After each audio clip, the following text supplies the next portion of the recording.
Hey guys, welcome to another episode of the Brokerpreneur Society, the Brokerpreneur podcast. I was thinking about tomorrow's class that we're teaching, the Brokerpreneur Not So Secret Society, guys. It's not really a class, right? That's more of a mastermind, right? Yeah, exactly. Yeah, it's more of a mastermind. We should get brokers together, but that's beside the point, Matt. Okay. Right? Yep. Quit trying to focus in on my flaws.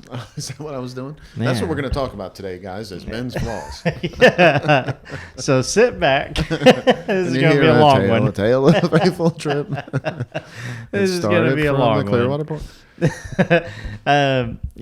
to Brokerpreneur podcast, guys. I'm Dr. Ben Spears. I'm here with the big guy as usual, Matt. The Doctor of Flow. Huh? You didn't say the Doctor of Flow.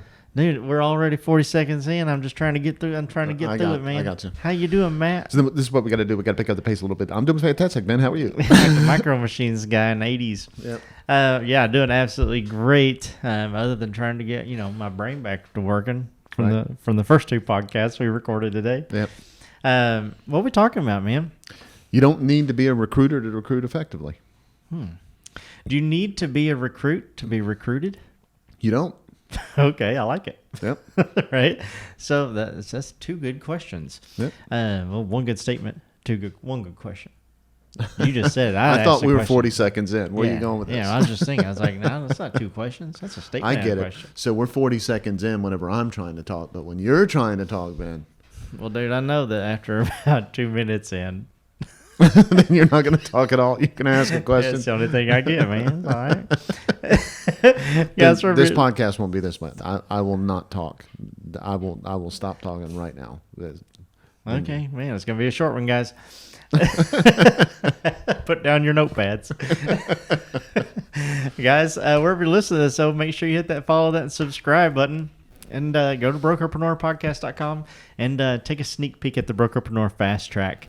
It's right there on the homepage. It's that green button. And let us know what you think. I'd absolutely love to hear your feedback. Yep. So, Matt. Yep. You don't have to be a recruiter to recruit effectively. Right. Right? Just to tell me what that means, first and foremost. And then we'll get into the couple things I've got highlighted here on the show notes. So here's where I'd probably start. So when someone asks you what you do, let's say you're at a cocktail party and somebody goes, "Hey, Ben, so what do you do?" Do you say, "I'm a recruiter"? Or do you say, "I'm a broker owner of a real estate brokerage," right? Yeah. Or okay. So a lot of times what happens is people, brokers have to change their hats a lot, right? Yeah. So they got to be a contract specialist, and they got to be the IT person, and they got to be a prospecting coach, and then a realtor and all that, right? Yeah. So they've got to wear all these different hats. But they know that they have to recruit, and I'm going to use the word recruit, just like I always do. It's because everyone knows what that means. Yes. But whenever I say it, it's not what everybody thinks it is. Yes. Right. So they think that sometimes they have to turn into a recruiter, right? Yeah. So a while back, a few weeks ago, I did a LinkedIn post, right, that came from one of our blogs, and I basically told a story. In the middle of the story, I just put the word recruit right in the middle of the story, right? Yeah. And the reason why is because that word triggers some people. Okay. Yes. That word means something to everyone. So if you're at that cocktail party and someone says, "Hey, so what do you do?" Most people aren't going to say, "Well, I'm a recruiter," because of the connotation that it has, especially if it's a party with a lot of real estate agents in it. If you say that, half of the agents are going to flock away, right? Right. And so what we do is we learn to say things in a way that helps us understand how to connect with people a certain way, right? Yeah. Vocabulary matters. We talk about it all the time. So if you're not going to tell everybody you're a recruiter, then don't do things that would make you act like a recruiter. If you're not proud of that, if that's not part of who you are, then don't act that way sometimes, right? Yeah. And so instead, if you're a broker owner of a real estate company, is that how you effectively recruit? Is that how you look at what you do from a recruiting perspective, or do you look at it as, I'm a recruiter, so I'm going to do what recruiters historically do, right? Yeah. And so that's kind of the difference, right? I would urge everybody out there to not do what recruiters historically do unless you love doing that. Yeah. If you love doing that and that's who you want to hire and how you want to hire to your company, my gosh, continue doing that. Go get them, Tiger. Absolutely. Right? But the big picture here is if you are trying to bring in talent to your company and you don't believe or see yourself as a recruiter, stop doing things that just recruiters do. That's the whole point of what we're gonna dig into today. It's kind of a long way around. Sorry. No, that's More okay. than 40 seconds. Yeah, we're out of time, guys. So first thing that we have on here is to engage your staff and your current agents to help you in recruiting. I can't tell you how mission critical that is. Absolutely. So your brokerage has to be growth minded. If your brokerage is not growth minded, you're not going to win at recruiting. Yeah, they're guaranteed. Period. Yeah. Period. Okay. So what do we? So let's talk a little bit about that, right? So if you've got agents in the office and you've got 25, 30, 40, 50 agents in the office, and they see you every day, 3 or 4 hours a day, 2 hours your door is closed, you're making outbound calls, 2 hours you're sitting there with recruits. You know, they love it when they're the one being recruited and they're getting those phone calls and you're following up and you're connecting, and then they're spending time, you're coming in the office, you're giving them tours, all that kind of stuff, all that's happening, you're sitting there with them. They love it then. But 3 weeks later, when they're in the office and you're spending all your time recruiting and now the door is closed to them, yeah, they're like, wait a minute. What happened here? Yeah, I was getting all that attention. Okay, all right. So we've got to make sure that we don't do that, right? That's something a recruiter would do. No, for sure. You follow me? Because that's their job. That's not something a managing broker would do. That's not something a broker owner would do. So in order to make that happen the right way, you have to have some help. When you're going through your appointment setting process, when you're going through your interview, post-interview, and onboarding process, when you're going through all those things, having help and other people touching and connecting with the person that's being recruited allows them to see when you're spending your time on other things, they still have the support that they were promised they were going to get. So that's where your staff being involved really helps. The other thing is, like I said, when they walk by the door, and they see that you're in there doing whatever else it is that you need to be doing, recruiting or whatever it is. Yeah. But they can turn around and they can talk to somebody else that's there to help, or they can pick up the phone and talk to and connect with somebody, or they can get on computer or chat or group or whatever it is. They can do what it is that they need to do in order to connect and get the answers that they want. They don't mind that you're sitting there talking to the next recruit. Right. Because they were introduced the right way, and you have a staff that supports you in the recruiting and the promises that were delivered when the recruit was being talked to about possibly joining your brokerage. Hey guys, this episode of the Brokerpreneur podcast is brought to you by the Speculo Group. The Speculo Group is the turnkey solution for agent and brokerage lead generation. With a focus on generating the highest quality leads from platforms like Google, YouTube, Facebook, and more, the Speculo Group is your one-stop shop to dominating your local market and beyond. Visit their website for more information at thespeculogroup.com. Yeah, that's so smart. Guys, that's something that you should have written down. Yeah. Right. So I'm sorry I told you to put your notepads down. Right. I didn't know he was going to say that. Pause. Go back. Yeah. So you 100%. If your team is not involved, you can't expect them to care about your growth. Yep. That's exactly Don't stand up in front of everybody in a sales meeting and say, you know, I know nobody would do this, but let me just be dramatic about this. Yes. Okay. Don't stand up in front of the sales meeting and go, listen, guys, you guys are out there making a bunch of money and everything, but because there's not enough agents, I don't have my overhead covered the way I want. I'm not getting the profitability I want. How come you guys aren't helping me get more agents, right? Yeah. You would. I would hope a broker would never say that, right? But do you think that? Do you feel that sometimes? That's a good question. And if you do, are you just feeling that because you're not having the right conversations and saying it the way that you actually need to be saying it when you're talking to them? Yeah.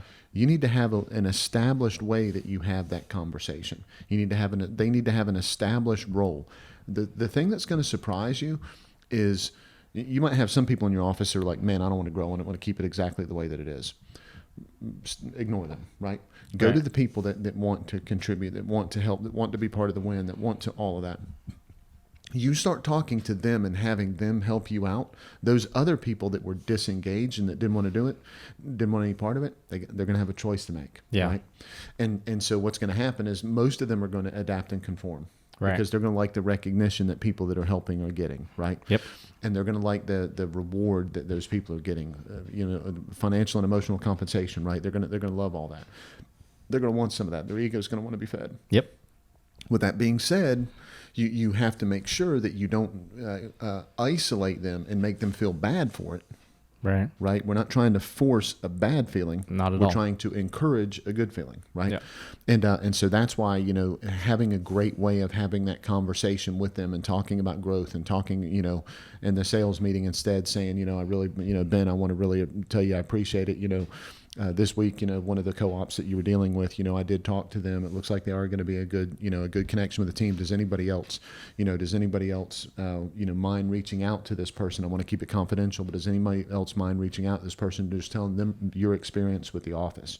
Right at that point, you've got some people raising their hand. Yeah, I'll talk to them. All this, all that. And then the people that aren't doing that are looking around going, wait a minute. Everybody's kind of on the same page here. Everybody's got the same groove, right? Yeah. Right. I want to be. I want some of that. I want to be part of that. Yeah. So that's absolutely how you can get them engaged. Yeah. If your staff and your agents aren't helping you or aren't excited to help the brokerage grow, then you don't have a team. Right. Right. You have a mass of people just coming together and standing in the same place. Right. And let me speak a little bit more to that. Sure thing. Football team, college football started, right? Yep. So football team. Yeah. Can you imagine everybody that's an offense going out in the field and just deciding they're going to run their own play? Yeah. How many touchdowns are you going to score that way? Yeah. Right. How many times is the defense going to stop the other team? Right. It's just not going to happen. Everybody's got to kind of be on that same page. Now that doesn't mean that everyone doesn't have their own individual assignments. It doesn't mean that everybody isn't there to succeed and that everybody's not there doing what it is that they do well. Absolutely, 100%. They're all doing that. And that touchdown, when they're on offense, that touchdown, a piece of that belongs to them. Yeah. Because of that success, but that doesn't mean they're not excelling in what they're doing as well. Yeah. So you get the whole independent contractor thing, and hey, the agents are just here because they want to make as much money as they want to make, and all that kind of stuff. Okay, rock on, if that's the way that you look at it. But I promise you, agents want community and they want culture, and if you're ignoring that, they're going to go somewhere else and find it. Yeah, you're exactly right. So, guys, that brings us to our next one and our last one, which is have a big focus, but have several tactics to recruit. Right. Right. That would be like that quarterback, getting behind center and running the same play every single Right. time, and expecting the defense not to Right. not to see what's coming next. And, Right. And the rest of the team get mad that the ball's not being thrown to them. Right. Yeah. Or it would be like special teams, just the ball being kicked back to them, and the special teams just watching the ball bounce up wherever it is, and then walking off the field. Right. Yeah. And then defense, kind of blocking a little bit, and they go to throw an interception, and they grab the ball and they catch it, and then they just throw it on the ground. I don't want to score. That's the offense's job, right? Yeah, gross. That's right. So everybody's got to have the same objective, right? And in football, it's to kind of it's to stop the other team from putting points on the board while you put more points on the board than they do, right? That's the bottom line.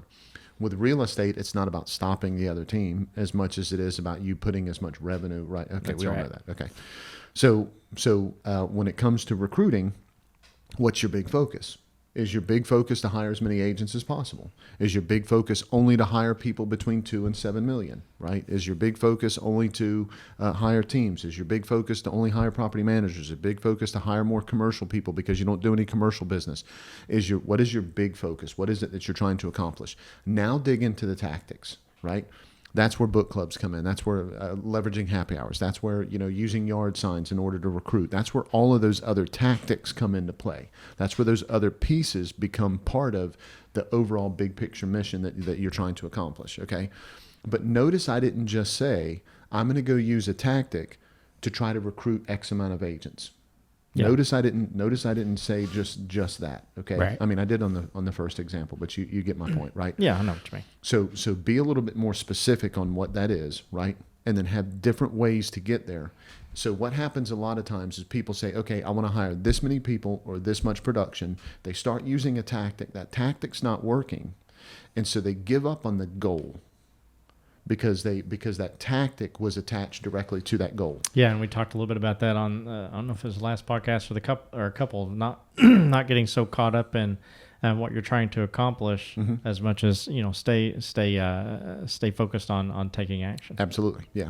And so what you do is you have several different ways that you can take that action, that you can accomplish those things that you want to accomplish, but you're focused on that big picture goal. Yep. That way you're not giving up on that goal just because the tactic didn't work the way that it was supposed to. Yep. Right? Try those tactics out. Remember, what we talked about in the podcast that you were just discussing, right? Is more often than not you're going to learn more by taking the action than the results you get. Yeah. And so that's what we're talking about, right? So make sure that you're putting real effort into trying to accomplish and that you know what the goal is, but just understand that you really need to lean into those tactics and have different options. So if that tactic's not working for you, move on. That's why the people that we help, we go through we do a recruiting assessment first. We go through what they're doing, what they're winning at, and then we take a step back and we go, okay, what do you like to do? Yeah. What is it that your company does really well, and how does that impact the market that you're at? And are other agents in the market doing that? And can we connect with them first, or can we show them that we're doing it and can help them level up? That way you start to attract them, right? That means that the tactics that we use are diverse tactics, but that we're trying to stay focused on stopping the other team from scoring in football and getting more points on the board so that we end up with more points, right? In football, that's it. But, of course, real estate, it's about profit. Yep, that's exactly right. I can't wait till basketball season starts. Yeah, I can say things like, the coach, would put me at center and put me in the paint in one or two plays until he realized, no, it's probably not where I should put that guy. Get over here and give Gatorade to the rest of them. You're the water boy, right? You're Bobby Boucher. Remember that guy, Bobby Boucher? Hey, guys, anything else, Matt, before I put a little bow on this? No, that's it. I should do that. Be like, got your watching it on iTunes, Spotify, Stitcher, these or any of those platforms. Make sure you hit that follow button. And if you're watching us on YouTube, hit that red subscribe button. What's up? And hit that bell right beside of it. You get notified every time we drop a new episode. Go to brokerpreneurpodcast.com. Check out all the cool things we had to help you grow your brokerage no matter what phase or stage of the business that you're in. Every Friday is Brokerpreneur Not So Secret Society. So you want to come to that, it's absolutely free for any broker in the world to attend. Just send me an email, ben@prospectboomerang.com. You're going to have to use Google Translate. Yeah, exactly. That's fine. Yep. We know we got listeners all over the globe, right? 50, over 50 countries, countries. And who knows what that number is now? I have to go and take a look at it.